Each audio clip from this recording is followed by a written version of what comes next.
नमस्कार साथियों, मैं आचार्य रमेश दसमान आपका स्वागत करता हूं मेरे इस वीडियो चैनल जिसका नाम है ज्योतिष दृष्टि।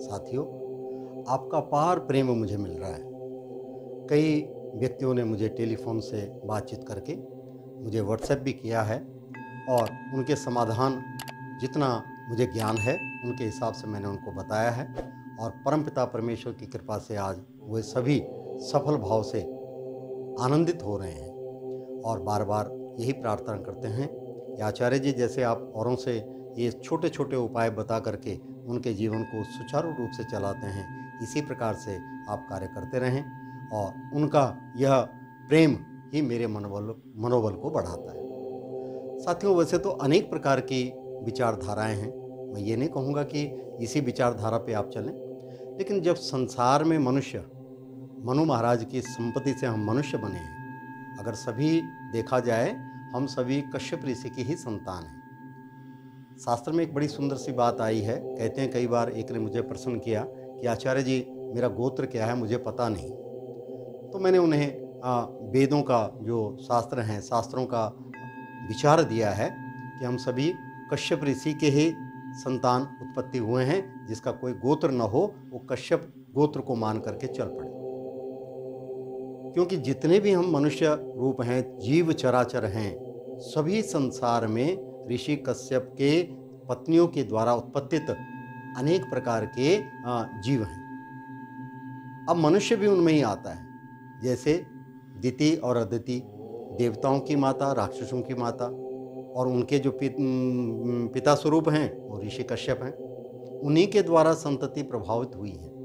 तो आज उसी संतति भाव में हम अपना विचार मन भाव से चलते हैं। और जैसे कि आप लोग मुझे पूछते रहते हैं, कई बार किसी ने प्रश्न किया कि हम कार्य करते हैं तो उस कार्य में किसी प्रकार का कोई विघ्न पड़ जाता है तो क्या कार्य पूर्ण नहीं होता?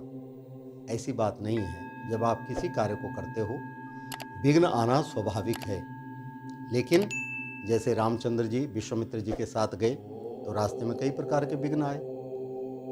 यज्ञशाला में यज्ञ कर रहे हैं तो कई प्रकार के राक्षसी वृत्ति के लोग, कई प्रकार के ऐसी जीव उत्पन्न हो गए जिन्होंने यज्ञ को विध्वस्त करने की प्रक्रिया की। तब राम जी ने अपने मनोबल से, अपने इस आयुध भाव से उन राक्षसों का वध किया और ऋषियों को यह समापन दे दिया, ये पूर्ण रूप से आग्रह दे दिया कि अब आप निष्काम भाव से और यथाचित भगवान का ध्यान कर सकते हैं, क्योंकि कहते हैं यज्ञ अनुष्ठान के द्वारा देवताओं का बल बढ़ता है। मनुष्य जब धरती पर आया तो मनुष्य स्वरूप धरती में एक 16 संस्कारों में सबसे उत्तम संस्कार पाणिग्रह संस्कार, जिसे हम विवाह कहते हैं। सिर्फ दो, एक पुरुष और एक स्त्री ही नहीं मिलते, परिवार सम्मिलित होकर के विवाह का सर्वांग रूप से जो है परिपूर्णता होती है। उस परिवार में माता पिता, भाई बंद, चाचा ताऊ, अनेक प्रकार के नाते रिश्तेदारों के साथ जुड़ करके यह संबंध बनता है। और उस संबंध में जब पाणिग्रह संस्कार किया जाता है तो आचार्य जी के द्वारा सप्तपदी में एक विधान दिया गया है। कन्या 7 वचन वर रूप पुरुष से मांगती है और वह 7 वचन उस समय विवाह वेदी में वह जो है परिपूर्ण करता है। उन्हीं वचनों में एक वचन है जिसको कहते हैं कि मैं आपकी दीर्घायु के लिए करवा चौथ का व्रत रखूंगी। और ये करवा चौथ का व्रत 1 नवंबर 2023 को आ रहा है। इस व्रत का क्या विधान है, क्या इसमें करना चाहिए? निराहार रह करके, जल इत्यादि का त्याग करके और चंद्रमा को देख करके, अर्घ दे करके और तब जा करके भोजन करना चाहिए। इससे पति की दीर्घायु होती है और आपस में प्रेम संलिप्त होता है। तो यह व्रत, इसकी कथा किस प्रकार से है, यह कार्तिक मास के अंदर चौथ के दिन आ रहा है। इस दिन विशेषतः भगवान गणेश जी की, कार्तिकेय जी की, माँ गौरी की, भगवान शंकर की पूजा अर्चना की जाती है। कई जगह पे ब्राह्मणों को बुला करके कथा सुनी जाती है। भगवान गणेश आदि की पंचांग पूजा करने के बाद और थाली में जो भी उसमें आपने निकाला हुआ है, फल फूल मिष्ठान, वो द्रव्य सब निकाल करके अर्घ दे करके तत्पश्चात अपने पतिदेव को देख करके और उनकी प्रतिमा के आगे प्रणाम करते हुए भगवान सूर्य चंद्र नारायण को देख करके और तब जाके व्रत का समापन किया जाता है। इस व्रत में विशेषता है चंद्रमा को अर्घ दिया जाता है, गणेश जी की उपासना की जाती है, माँ गौरी की पूजा की जाती है और ये सब कर्म करते हुए भगवती को चंद्रमा को अर्घ दे करके जल दे करके तत्पश्चात वर्ष को समापन करते हुए भोजन करना चाहिए। इस दिन देवियाँ कई जगह एकत्रित हो करके थोड़ा भजन कीर्तन भी करती हैं, भगवान का ध्यान करती हैं। कई जगह थोड़ा सा आजकल नए परिवेश में आ गए तो खेल इत्यादि भी बीच में डाला जाता है ताकि समय व्यतीत हो जाए और आपको भूख इत्यादि ना लगे। यह कार्तिक कृष्ण पक्ष को चंद्र व्यापनी चतुर्थी में किया जाता है। यह स्त्रियों का मुख्य त्योहार है। सौभाग्यवती स्त्रियां स्वपति के रक्षार्थ यह व्रत करती हैं तथा रात्रि में शिव, चंद्रमा, स्वामी कार्तिकेय आदि के चित्रों एवं सुहाग की वस्तुओं की पूजा करती हैं। पहले चंद्रमा, उसके नीचे शिव तथा कार्तिकेय आदि के चित्र पर दीवार से लेपन करना चाहिए। इस दिन निर्जल व्रत करें। चंद्र दर्शन के बाद चंद्र अर्घ देकर भोजन करना चाहिए। पीली मिट्टी की गौरा बनानी चाहिए। कोई स्त्रियां परस्पर चीनी या मिट्टी का करवा दान प्रदान करती है। पौराणिक कथा इस प्रकार से है कि एक बार पांडुपुत्र अर्जुन तपस्या करने नीलगिरी नामक पर्वत पर चले गए। इधर पांडवों पर अनेक विपत्तियां पहले से व्याप्त थी। इससे द्रौपदी ने भी शोकाकुल हो श्री कृष्ण भगवान का ध्यान किया। भगवान के दर्शन होने पर इन कष्टों के निवारण हेतु उपाय पूछा तो कृष्ण जी कहने लगे, हे द्रौपदी, एक समय पार्वती ने शिव जी से यही प्रश्न पूछा था तो उन्होंने विघ्नों के नाशक इस करवा चौथ व्रत को ही बतलाया था। हे पांचाली, द्रौपदी, प्राचीन काल में गुणी बुद्ध धर्मपरायण एक ब्राह्मण रहता था। उसके 4 पुत्र तथा एक गुणवती सुशीला पुत्री थी। पुत्री ने विवाहित होने पर करक चतुर्थी का व्रत किया, परंतु चंद्रोदय से पूर्व से भूख ने परेशान कर दिया। इससे उसके दयालु भाइयों ने छल से पीपल की आड़ में कृत्रिम चांद बनाकर दिखा दिया। कन्या ने अर्घ देकर भोजन किया। भोजन करते उसका पति मर गया। इससे दुखी होकर उसने अन्न जल छोड़ दिया। उसी रात्रि में इंद्राणी भूलोक विचरण करने आई। ब्राह्मण कन्या ने इंद्राणी से अपने दुख का कारण पूछा तो इंद्राणी बोली, तुम्हें करवा चौथ व्रत में चंद्र दर्शन के पूर्व भोजन करने से यह कष्ट मिला है। तब ब्राह्मण की कन्या ने अंजलि बांधकर विनय की, इससे मुक्त होने का कोई साधन बताइए। इंद्राणी कहती हैं, यदि तुम पुनः विधिवत करवा चौथ का व्रत करो तो निश्चय तुम्हारे पति पुनर्जीवित हो जाएंगे। इस रीति से उस कन्या ने वर्ष भर प्रत्येक चतुर्थी का व्रत किया तथा पति को प्राप्त किया। श्री कृष्ण ने कहा, हे द्रौपदी, यदि तुम भी इस व्रत को करोगी तो तुम्हारे सभी संकट टल जाएंगे। इस प्रकार द्रौपदी ने इसको दिया हो तथा पांडव विजयी हुए। अतः सौभाग्य, पुत्र, पौत्रादि, धन धान्य की इच्छुक महिलाओं को यह व्रत विधि पूर्वक करना चाहिए। इस व्रत के करने की विधि क्या है?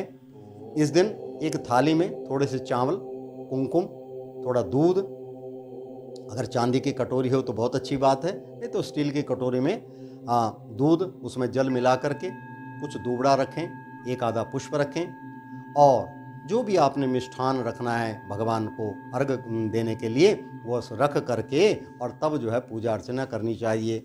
धूप दीप जला करके चंद्रमा का ध्यान करना चाहिए, भगवान शंकर जी का ध्यान करना चाहिए।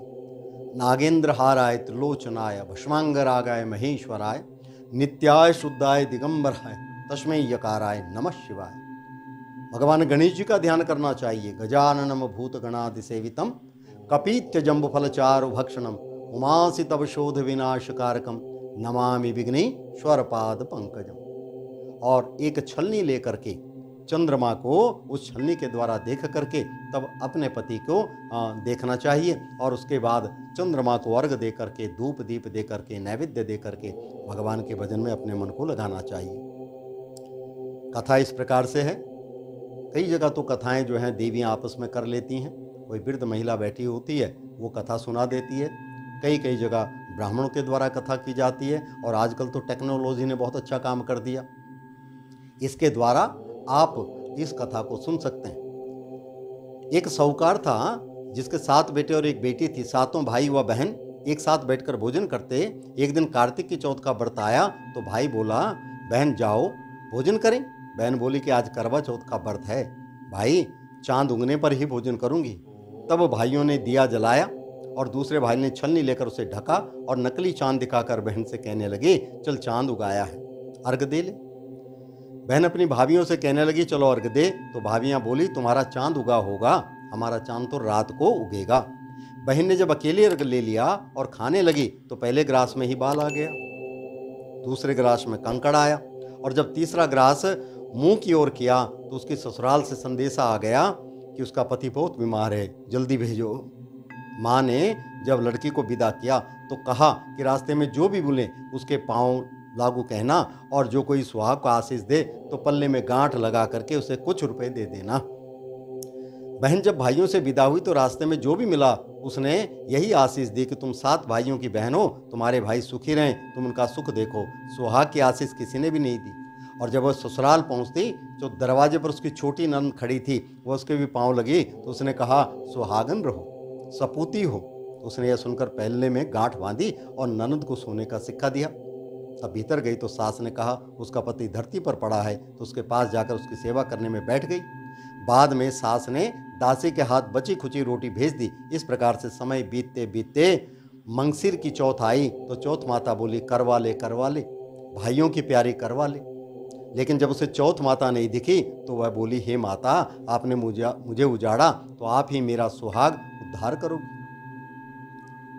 चौथ माता ने कहा कि पौष की चौथ आएगी, वह मेरे से बड़ी है, उसे सब कहना, वही तुम्हारा सुहाग देगी। पौष की चौथ आकर चली गई, माघ की, फागुन की चौथ आकर चली गई, चैत, बैशाख, जेठ, आषाढ़ और सावन भादों की सभी चौथ आकर यह कहकर चली गई कि मुझसे बड़ी चौथ कार्तिक की है। तब कार्तिक की चौथ आई, उसी ने तुम्हारा सुहाग लिया है, वही वापस कर सकती है, वही आगे तो उसका पांव पकड़कर विनती करना। यह बताकर वह भी असोज की चौथ भी चली गई। जब कार्तिक की चौथ आई तो गुस्से में बोली, भाइयों की प्यारी करवा ले, दिन में चांद उगानी करवा ले, व्रत खंडन करने वाली करवा ले, भूखी करवा ले। तो यह सुनकर वह चौथ माता को देखकर उनका पांव पकड़कर गिड़गिड़ाने लगी, हे चौथ माता, मेरा सुहाग तुम्हारे हाथ में है, आप ही मुझे सुहागन करें।